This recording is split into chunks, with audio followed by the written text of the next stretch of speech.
Friends, मैं मुकेश वर्णवाल एक बार फिर से अपने YouTube चैनल पर आप सबों का हार्दिक स्वागत और अभिनंदन करता हूं। भारतीय राष्ट्रीय आंदोलन की श्रृंखला में हमने जो लास्ट वीडियो बनाया था वो 1922 के बाद हिंदुस्तान की सरजमीन पर प्रारंभ होने वाले स्वराज्यवादी आंदोलन के बारे में। स्वराज्यवादी आंदोलन असहयोग आंदोलन की तरह मास मूवमेंट नहीं था, वो एक प्रकार का बौद्धिक आंदोलन था जिसका उद्देश्य था 1919 के अधिनियम के अंतर्गत 1923 में होने वाले चुनाव में भाग लेना और भाग लेकर जीतकर विपक्ष में केंद्रीय विधानसभा में बैठकर भारत विरोधी सरकार की नीतियों का विरोध करना था और उससे छन छन कर जो खबरें हिंदुस्तान में आम जनों तक पहुंचती उससे भारतीय राष्ट्र की जो भावनाएं थी, राष्ट्रीयता की जो भावनाएं असहयोग आंदोलन की वजह से जो पनपी थी वो जो है वो जागृता अवस्था में रहे, वो मरने ना पाए। इसी को बचाने का एक आंदोलन था स्वराज्यवादी आंदोलन। स्वराज्यवादी आंदोलन ये जो है सीआर दास, भारत के जो कह सकते हैं चितरंजन दास देशबंधु जी ने कहकर पुकारा गया। वास्तव में उन्हीं के नेतृत्व में यह आंदोलन चला था और उसकी क्या परिस्थितियां थी, क्या सर्कमस्टांसेस थे, ये सारी बातें हमने लास्ट क्लास में उसका जिक्र किया था, उसके बारे में बात की थी हमने। आज की इस क्लास में हम सब देखेंगे 1922 से 30 यानी असहयोग आंदोलन की वापसी और 1930 में सविनय अवज्ञा आंदोलन के प्रारंभ के बीच के 8 वर्षों में स्वराज्यवादी आंदोलन के अतिरिक्त एक और महत्वपूर्ण घटना घटी थी और वो घटना थी हिंदुस्तान में भारत के अंदर जो है साइमन आयोग का आगमन। साइमन वापस जाओ के नारे से साइमन आयोग का स्वागत किया गया। Simon go back, Simon go back, go back का जो नारा है वास्तव में अगर देखा जाए तो हिंदुस्तान में तभी से वो क्या है कि बहुत ही ज्यादा लोकप्रिय हुआ। तो सवाल यहाँ पे ये उठता है कि साइमन आयोग क्यों हिंदुस्तान के अंदर आया था, साइमन आयोग का विरोध जो है भारतीयों ने मिलकर क्यों किया, साइमन आयोग के कितने सदस्य थे और वो सारे के सारे सदस्य ब्रिटिश पार्लियामेंट के थे, ठीक है। और साइमन आयोग हिंदुस्तान में कितनी बार आया, कितनी बार यहां से गया, कब अपनी रिपोर्ट प्रस्तुत की, उसके रिपोर्ट की मुख्य बातें क्या थी, क्या भारतीयों ने उसे स्वीकार किया, ये सारी बातें आज के इस एपिसोड में हम इसकी पड़ताल करेंगे, इसके संबंध में जानने की कोशिश करेंगे। या ये बात साइमन आयोग की अगर भारत आगमन की बात करें तो इसकी जो पृष्ठभूमि है वो पृष्ठभूमि 1919 के मॉन्टेग्यू चेम्सफोर्ड से जो है वो क्या है कि बननी प्रारंभ हो जाती है। 1900 हमने आपको बताया था कि होम रूल आंदोलन 1916 में हुआ, उसके परिणाम स्वरूप 1917 ईस्वी में मॉन्टेग्यू घोषणा हुई थी 20 अगस्त 1917 ईस्वी को। और उस मॉन्टेग्यू घोषणा में यह कहा गया था कि ब्रिटिश सरकार की यह नीति है कि भारतीय प्रशासन में भारत की जनता को शामिल किया जाए और स्थानीय संस्थाओं का क्रमिक रूप से विकास किया जाए। लेकिन मॉन्टेग्यू घोषणा में बात कह देने से तो बात बननी तो ही नहीं। वो क्या है कि फिर क्या हुआ कि वहां से मॉन्टेग्यू चले आए इंडिया में, यहाँ के वायसराय चेम्सफोर्ड के साथ मिलकर उन्होंने एक रिपोर्ट 1918 ईस्वी में तैयार की और उसी रिपोर्ट के आधार पर 1919 ईस्वी में एक अधिनियम, भारत सरकार अधिनियम पारित हुआ जिसे मॉन्टेग्यू चेम्सफोर्ड सुधार अधिनियम कहकर पुकारा जाता है। और उस अधिनियम के अंतर्गत प्रांतों में द्वैध शासन की स्थापना जो है वो क्या है कि की गई थी, ठीक है ना। उस अधिनियम के अंतर्गत उसमें क्या था कि प्रांतों में द्वैध शासन और ये डायआर्की या जो है डुअल गवर्नमेंट क्या था, हमने आपको बताया था कि प्रांत को जो विषय थे उस प्रांत के विषयों को 2 हिस्सों में बांट दिया गया, ट्रांसफरेबल रिजर्व, और जो रिजर्व विषय था वो अभी भी गवर्नर को अपने काउंसिल के माध्यम से, अपने परिषद के माध्यम से शासन करना था, और जो विषय ट्रांसफर कर दिया गया, जो विषय हस्तांतरित कर दिया गया, उसका शासन गवर्नर को इलेक्टेड बॉडी के माध्यम से करना था। और इसी इलेक्टेड बॉडी में चुनाव के माध्यम से भारतीयों को पहली बार शामिल किया जाना था। अब जाहिर सी बात है कि जब आपने ये पूरी बात बता दी कि इलेक्टेड प्रोसेस से जो है, इलेक्शन के प्रोसेस से भारतीयों को उसमें शामिल किया जाएगा तो इलेक्शन होना होगा। अब उस 1919 के अधिनियम के अंतर्गत नवंबर 1920 में, नवंबर 1923 में, नवंबर 1926 में कुल 3 चुनाव हुए थे। फिलहाल चुनाव के बारे में हमने लास्ट वीडियो में स्वराज्यवादी आंदोलन के क्रम में जो है बताया था। आज के इस क्लास में हम लोग इस बात को जानने की कोशिश करेंगे कि 1919 का जो अधिनियम था उस अधिनियम के कौन से प्रावधान थे जिसकी वजह से साइमन आयोग का भारत में आगमन हुआ। वस्तुतः क्या था, 1919 के भारत सरकार अधिनियम की धारा 84 में यह कहा गया था, धारा 84 में यह कहा गया था कि इस अधिनियम के अंतर्गत हिंदुस्तान में लागू होने वाले जो प्रावधान है, उस प्रावधान का ठीक 10 साल के बाद जो है मूल्यांकन करने के लिए एक आयोग हिंदुस्तान भेजा जाएगा, जो इस बात की पड़ताल करेगा कि 1919 के अधिनियम के अंतर्गत लागू प्रावधान कितने सफल रहे और भविष्य में किस तरह की जो है उसमें सुधार की और क्या नए जो है उसमें क्या है कि कुछ और बातें ऐड करने की जरूरत है। इस पर वो मूल्यांकन करेगा, विचार करेगा, सिफारिशें जो है अपना क्या है कि प्रस्तुत करेगा। और 1919 और ये ध्यान रखिएगा 1919 के अधिनियम के जो ये प्रावधान थे, इसी प्रावधान के अंतर्गत 1928 ईस्वी में साइमन आयोग को हिंदुस्तान भेजा गया। लेकिन यहां पर एक सवाल उठता है कि 1919 के अधिनियम की 10 साल की अगर हम बात करें तो वास्तव में 1919 का जो अधिनियम था ना, वो नवंबर 1920 के चुनाव हुए। 1919 के अधिनियम के अंतर्गत नवंबर 1920 में चुनाव हुआ और 1921 में जाकर यह व्यवस्था लागू पाई, जो भी डायरकी वाली सिस्टम था।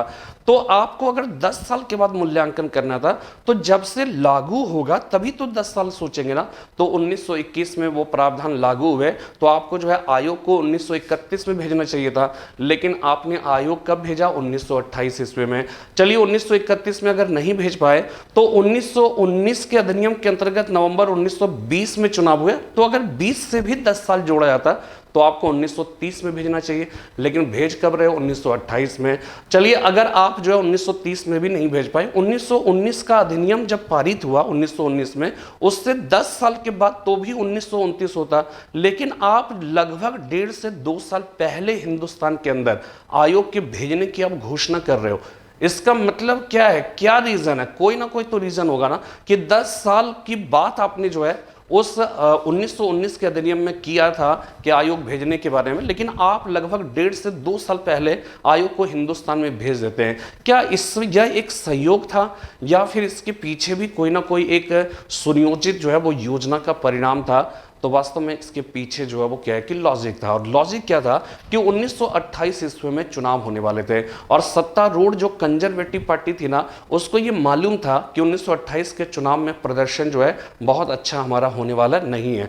तो उसने क्या किया? 2 चीजें सोची, 2 बातें सोची कि अगर कि हमारी स्थिति हो सकती है कि खराब हो, इसलिए किसी नई सरकार के ऊपर इतनी महत्वपूर्ण जो कह सकते हैं कि भारत संबंधी जो मामले हैं उसको उस पर छोड़ना जो है वो सही नहीं होगा। बेहतर होगा कि अपने ही शासनकाल में इस मामले को निपटाते चले। और दूसरी बात कि वो ऐसा करके, ठीक है, ऐसा करके वो ब्रिटेन की प्रजा में इस बात का संदेश भेजना चाहता था कि वह भी भारत विषयक मामलों में गंभीर है, उसके संबंध में गंभीरता पूर्वक विचार करता है, ताकि जो है वो क्या है कि मतलब ये बात संदेश फैलाना चाहता था ताकि जनता जो है उसको क्या है कि चुनाव में मतदान करे। तो इन 2 रीजन से क्या है कि निर्धारित समय से पहले आयोग को हिंदुस्तान भेज दिया गया और साइमन आयोग का विरोध किया गया। और विरोध इसलिए किया गया क्योंकि साइमन जो आयोग था ना उसमें 7 सदस्य थे और वो सातों के सातों ब्रिटिश पार्लियामेंट के अंग्रेज सदस्य थे, उसमें एक भी भारतीय को शामिल नहीं किया गया। तो ये भारतीयों को नागवार गुजरी। उनको ये लगा कि जिस आयोग का उद्देश्य है भारत में संवैधानिक प्रगति का मूल्यांकन करना, उसमें एक भी भारतीय का शामिल नहीं किया जाना, ये इस बात का द्योतक है कि वो भारतीयों की योग्यता पर भरोसा नहीं करते हैं या भारतीयों से जो है वो क्या है कि इन सारे मामलों को दूर रखना चाहते हैं।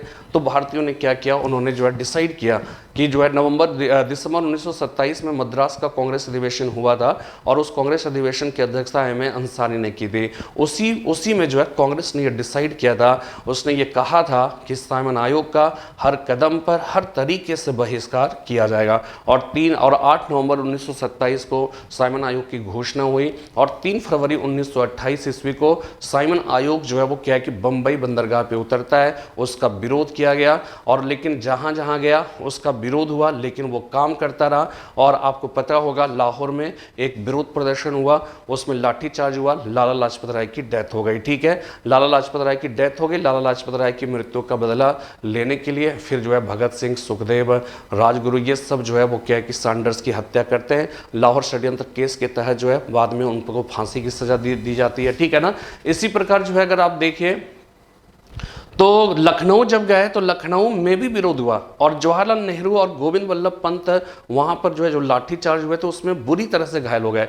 और आप समझ जाइए गोविंद वल्लभ पंत को इतनी मार पड़ी थी डंडे से कि वो आजीवन पंगु हो गए। इसके बाद वो कभी भी ठीक जो है वो नहीं हो पाए। तो ये सारा विरोध होता रहा है। विरोध के प्रदर्शन में 2 बार आया, 2 बार गया और मई 1930 में साइमन आयोग ने अपनी रिपोर्ट दी थी, लेकिन उस रिपोर्ट को भारतीयों ने स्वीकार करने से इनकार कर दिया और इस प्रकार साइमन आयोग हिंदुस्तान में वो असफल रहा, अपने उद्देश्य में जो है वो असफल रहा। तो यहाँ पे देखिए अभी बोर्ड पे हम ले जाएंगे आपको और वहाँ पे देखिए सारे फैक्ट्स, सारे जो उसके मतलब जो है जो इंपॉर्टेंट चीज़ें हैं वो सारी की सारी जो है वो पहले से ही मैंने लिखा है जानबूझकर। मुझे याद है, ठीक है ना, आपको पता ही है, ठीक है कि मुझे याद, लेकिन मैं क्या है कि लिखने पर मुझे लगता है कि समय जो है वो ज़्यादा जाएगा, ठीक है, लिखने में टाइम। और जो वीडियो जो मैं 40 मिनट का 50 मिनट का वीडियो बनता है ना, आप ये ध्यान रखिएगा अगर मैं इसी दौरान लिखता भी रहूँगा तो वो जो है 1 घंटा 20-30 मिनट का जाएगा। तो बेवजह इंटरनेट जो है आपका भी जाता है, सर्वर, और कहीं ना कहीं दिक्कतें रहती है।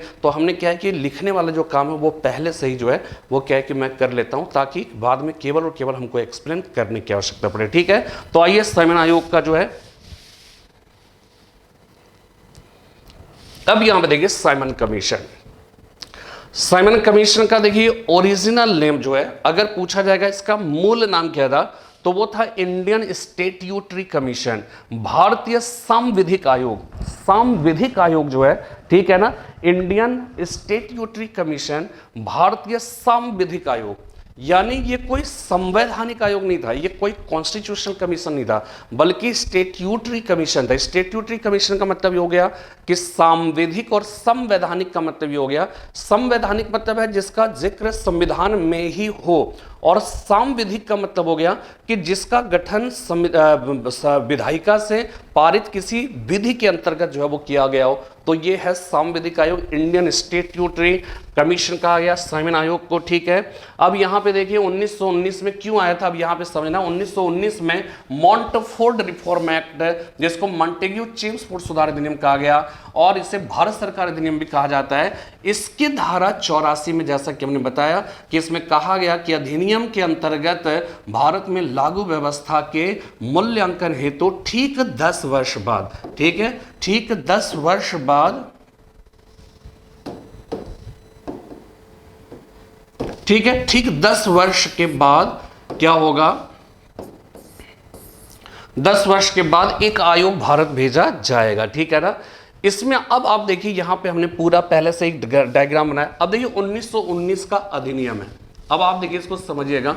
1919 का अधिनियम पारित हुआ, लेकिन अधिनियम जिस वर्ष पारित हुआ जिसमें प्रांतों में द्वैध शासन की स्थापना की, ट्रांसफरेबल रिजर्व हो गया, रिजर्व का शासन गवर्नर को अपने काउंसिल के माध्यम से, ट्रांसफरेबल विषय का शासन गवर्नर को इलेक्टेड बॉडी के माध्यम से करना था, और इसी इलेक्टेड बॉडी में पहली बार भारतीयों को चुनाव के माध्यम से शामिल किया जाना था, ठीक है ना।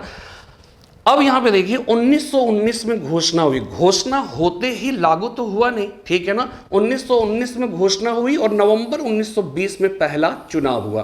पहला चुनाव कब हुआ, नवंबर 1920 में, और उस चुनाव में जीते, सरकार बनाते बनाते पहुंच गए कहां पे, 1921 में। तो 1921 में आप क्या कह रहे हो कि 10 साल के बाद, तो 1921 जब से लागू होगा तब से 10 साल के बाद मूल्यांकन करेंगे ना। तो 1921 में अगर लागू हुआ तो 10 साल के बाद, यानी आयोग को 1931 में भेजना चाहिए था, लेकिन वो आता कब है, 1928 में आता है। दूसरी बात, चलिए 1921 हम छोड़ दें, जब चुनाव हुआ नवंबर 1920 में तब भी 10 साल देखेंगे तो हिंदुस्तान में कब आ जाना चाहिए था, 1930 में, लेकिन वो आता कब है, 1928 ईस्वी में, ठीक है। चलिए 1920 भी अगर नहीं देखते तो 1919 में जब अधिनियम पारित हुआ तभी से 10 साल देखेंगे, तब भी 1929 को आना चाहिए, लेकिन वो आता कब है, 1928 ईस्वी को आता है। और आपको मालूम है घोषणा हुई थी 8 नवंबर 1927 को, और साइमन आयोग 1928 ईस्वी में बंबई बंदरगाह पे पहुंचा था। तो इसका रीजन जो है हमने आपको बता दिया कि 1928 ईस्वी में ब्रिटेन में चुनाव होने वाले थे, और चुनाव होने वाले थे इसलिए सत्तारूढ़ जो कंजर्वेटिव पार्टी थी वो नहीं चाहती थी कि नई सरकार पर किसी तरह की, इस तरह की बहुत ही महत्वपूर्ण जो बात है उस बात पर की जिम्मेदारी उस पर डाली जाए। इसलिए वो क्या है कि वो खुद अपने ही काल में इस महत्वपूर्ण मुद्दे को सुलझा लेना चाहता था। और दूसरी इंपॉर्टेंट बात कि वो ऐसा करके वो भारत वहाँ की जनता में, स्थानीय जनता में चुनाव में वो उसमें एक मैसेज भेजना चाहता था कि भारत विषयक मामले में कंजर्वेटिव पार्टी भी जो है वो क्या है कि गंभीर है, ठीक है। और इस तरह से जो है वो क्या है कि 8 नवंबर 1927 को घोषणा हुई और 3 फरवरी 1928 ईस्वी को साइमन आयोग भारत पहुंचा, ठीक है। बात समझ में आ रही? साइमन आयोग, अब देखिए समझिए, सब देखिए यहां पे लिखा हुआ है, आप जो है वो क्या है कि स्क्रीनशॉट ले सकते हैं, ठीक है ना। तो साइमन आयोग देखिए घोषणा कब हुई, पीले वाले जो है वो देखिएगा कलर में जो है, साइमन आयोग की घोषणा हुई 8 नवंबर 1927 ईस्वी को। किसने घोषणा की? तो उस समय secretary of state for India, Bharat का सचिव जो है वो कौन थे? Lord Birkenhead. तो लॉर्ड बर्कनहेड के द्वारा जो है, लॉर्ड बर्कनहेड के द्वारा भारत सचिव इसकी घोषणा की गई। इसका मूल नाम हमने फिर से लिख दिया, भारतीय सांविधिक आयोग था, इंडियन स्टैट्यूटरी कमीशन कहा गया।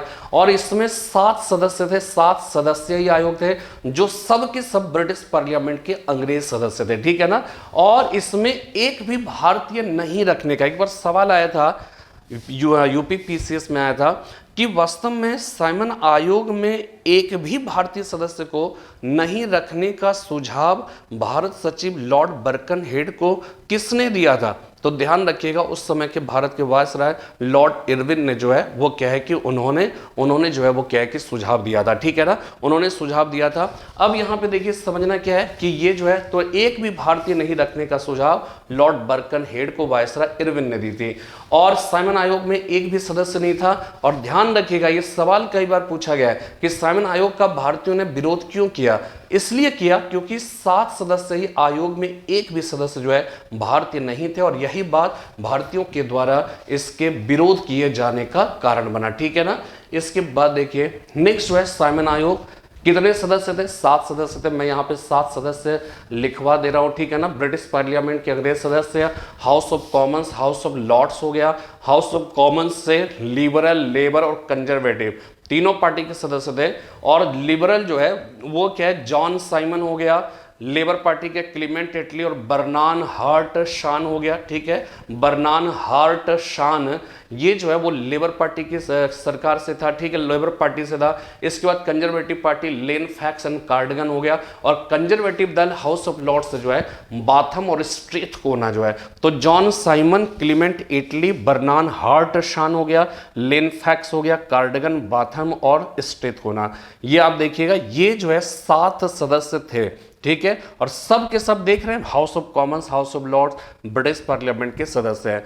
अब यहां पे देखिए कि अगर वो जो है इरविन ने मतलब यह सोचा कि हम अगर पार्लियामेंट के हम भारतीय जब पूछेंगे कि भाई इसमें भारतीय को क्यों नहीं शामिल किया, तो इरविन ने ये सोचा कि हमारे लिए कहना आसान होगा कि भाई ये ब्रिटिश पार्लियामेंट के सदस्य थे तो इसमें भारतीय कहां से आएंगे। लेकिन हकीकत क्या था कि वास्तव में उस समय 2 भारतीय भी ब्रिटिश पार्लियामेंट के अंग्रेज सदस्य थे, लॉर्ड सीना हाउस ऑफ लॉर्ड्स में और मिस्टर सकलाट वाला ये हाउस ऑफ कॉमन्स में 2 भारतीय थे।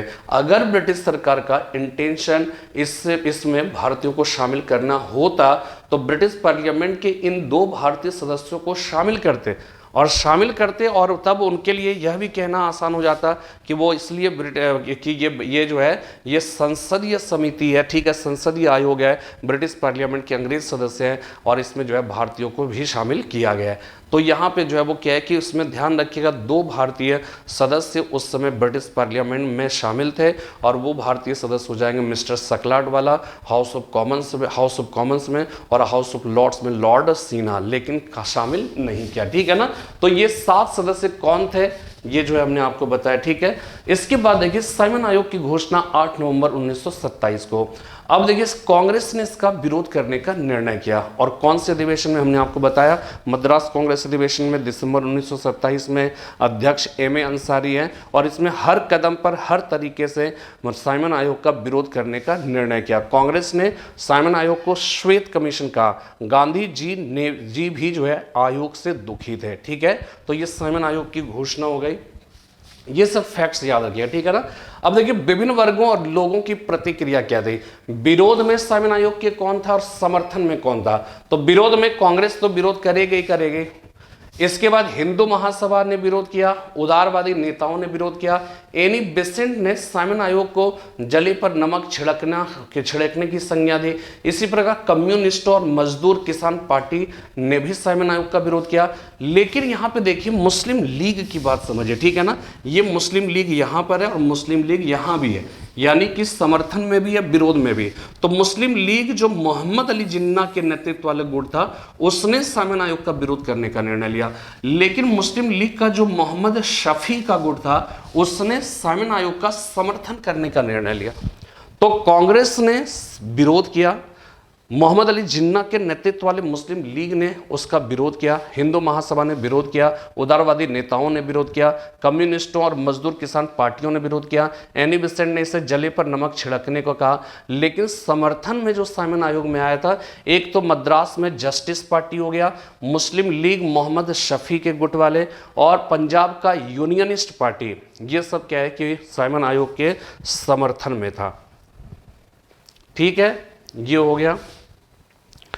इसके बाद देखिए साइमन आयोग घोषणा 8 नवंबर 1927, बार बार घोषणा कर रहा हो ना, तो बार बार घोषणा कर रहे हैं। इसका पीछे कारण क्या है कि हर बार जो है उसमें जो 28 को लाठीचार्ज हुआ लाहौर में, जिससे और जो है जिसमें लाला लाजपत राय बुरी तरह से घायल हो गए। ठीक है ना।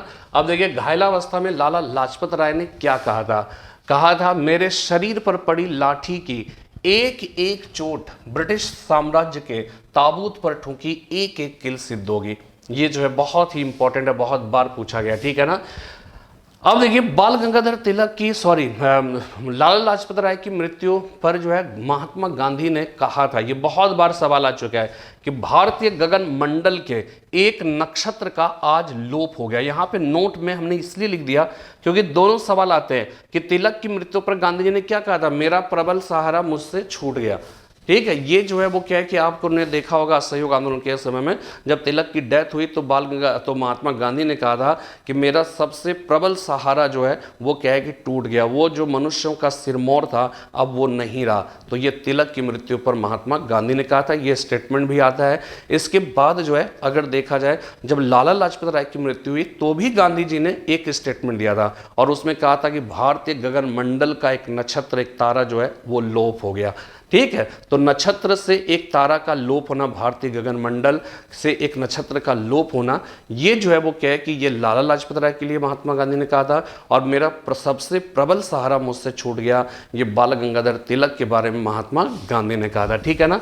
इसी प्रकार रविन्द्रनाथ टैगोर ने कहा कि उनकी आकस्मिक मृत्यु से राष्ट्र पर विपत्ति का पहाड़ जो है वो क्या है कि टूट पड़ा। ठीक है, ये जो है ये याद रखिएगा। इसके बाद देखिए लाला लाजपत राय पंजाब केसरी घायल हुए 30 अक्टूबर 1928 ईस्वी को लाहौर में लाठीचार्ज के दौरान। मृत्यु हुई कब, 17 नवंबर 1928 ईस्वी को।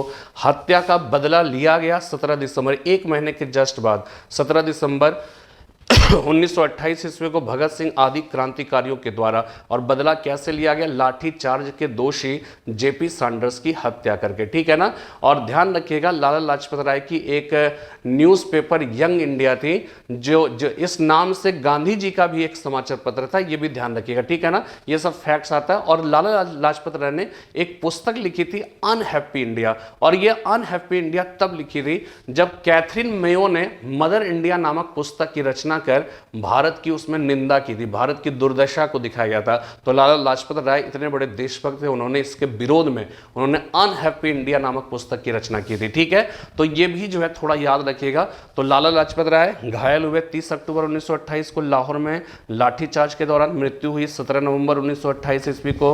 हत्या का बदला लिया गया 17 दिसंबर 1928 ईस्वी को भगत सिंह आदि क्रांतिकारियों के द्वारा। लाठीचार्ज के दोषी जेपी सैंडर्स की हत्या करके बदला ली गई थी। और लाला लाजपत राय ने जो समाचार पत्र उनका था वो यंग इंडिया, जो गांधी जी का भी था एक अलग से। ठीक है ना। और गांधी जी वाले सेक्शन में हमने लिखा था गांधी जी से संबंधित महत्वपूर्ण तथ्य में, वहां भी बताया था। ठीक है ना। और लाला लाजपत राय ने कौन सी पुस्तक लिखी, अनहैप्पी इंडिया, और किस ग्रंथ के विरोध में, कैथरीन मेयो की पुस्तक मदर इंडिया के विरोध में लिखा था। ठीक है। इसके बाद देखिए कि लखनऊ में जो विरोध प्रदर्शन हुआ, लाठीचार्ज हुआ, जवाहरलाल नेहरू, पंडित गोविंद वल्लभ पंत दोनों बुरी तरह से घायल हो गए, आजीवन पंगु बन गए थे। कौन? गोविंद वल्लभ पंत। सब मैं बता दिया हूँ, मैंने फिर से लिख दिया है ताकि जो है आपको अगर लिखना हो तो लिख सकते हैं। साइमन आयोग 2 बार भारत आया। फर्स्ट टाइम 3 फरवरी 1928 को पहुंचा वो, मैं 31 मार्च 1928 रहा, फिर चला गया। फिर आया अक्टूबर 1928 से अप्रैल 1929 तक। 2 बार आया, 2 बार गया। और रिपोर्ट प्रस्तुत की 27 मई 1930 ईस्वी को। और उसमें क्या किया कि संघीय शासन, उन्होंने ये कहा कि भारत में संघीय शासन की बात हो, यानी शक्तियों का बंटवारा केंद्र और राज्य के बीच हो, लेकिन उत्तरदायी शासन की स्थापना ना हो। फिर वो कहता है प्रांतों में द्वैध शासन खत्म हो जाए, लेकिन गवर्नर के अधिकारों में किसी तरह की जो है कोई कटौती ना हो। तो ये जो है वो क्या है कि साइमन आयोग की यह जो बात थी, एक तो आपका इंटेंशन ही गलत था, एक भी भारतीय को नहीं रखा और नहीं रखा। आप ब्रिटेन के व्यक्ति आकर भारत में संवैधानिक प्रगति का मूल्यांकन तब तक बेहतर तरीके से नहीं कर सकते जब तक आप भारतीयों से संवाद स्थापित नहीं करेंगे, जब तक कि भारतीयों को उसमें शामिल नहीं करेंगे। तो आप तो पहले से ही यहाँ पर क्या है कि ये जो है वो क्या है कि ये गलत पहले से ही था और भारतीयों ने पहले से इसका विरोध करने का निर्णय लिया। और रिपोर्ट जो थी उस रिपोर्ट में भी कुछ ऐसा ठोस जो है वो बात आपने नहीं किया, इस वजह से भी भारतीयों ने इसको मानने से इनकार कर दिया। ठीक है ना। तो ये यहाँ पे हो गया, संघीय शासन हो किंतु उत्तरदायी शासन नहीं हो, द्वैध शासन समाप्त हो किंतु गवर्नर के अधिकारों में कोई कटौती ना हो। ठीक है ना। तो इस तरह से अगर देखा जाए तो साइमन आयोग जो है वो क्या है कि हिंदुस्तान आया।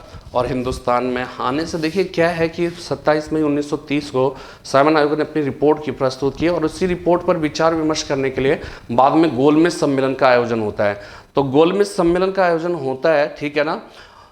तो यहाँ पे ये ध्यान रखना है कि साइमन आयोग भले ही असफल हो गया, लेकिन साइमन आयोग का सबसे बड़ी जो है बात, सबसे बड़ा जो इम्पैक्ट हिंदुस्तान की धरती पर पड़ा वो ये था कि हिंदुस्तान फिर से उठकर खड़ा हो गया।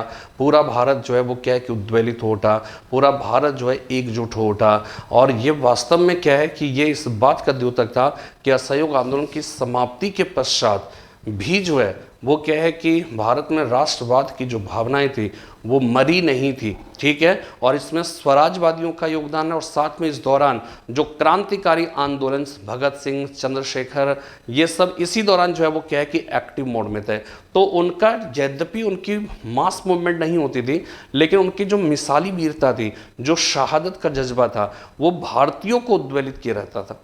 ये अपने आप में महत्वपूर्ण बात है। तो कुल मिलाकर साइमन आयोग की बात जो है आप समझ गए होंगे। साइमन आयोग की पूरी कहानी जो है हमने आपको बताई।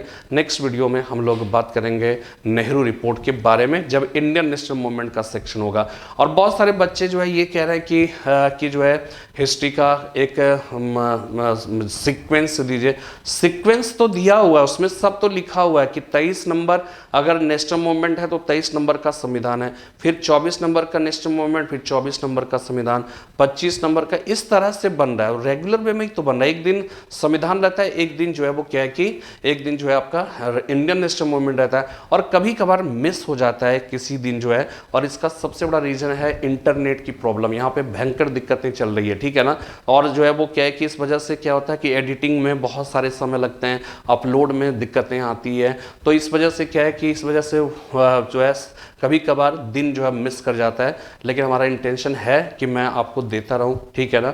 दिक्कतें बहुत सारी है, क्या बताऊं अभी से, मतलब जो है यहाँ पर बहुत सारे इस लॉकडाउन के पोजीशन में, जैसे इंटरनेट की प्रॉब्लम है यहाँ पे, जैसे कहता है स्टडी मटेरियल कंटेंट्स है उसको तैयार करने में दिक्कतें आ रही है। प्लस जो है वो क्या है कि जो टेक्निकल हैंड्स चाहिए उसका जो है वीडियो एडिट करने में, वो सब चीज़, वो तमाम तरह की बातें हैं। फिलहाल जो है वो क्या है कि कोशिश कर रहा हूँ कि ये चलता रहे। ठीक है ना। लेकिन जब तक चल रहा है ठीक है, हम लोग नेक्स्ट वीडियो में फिर से मिलेंगे। तब तक के लिए जय हिंद, जय भारत।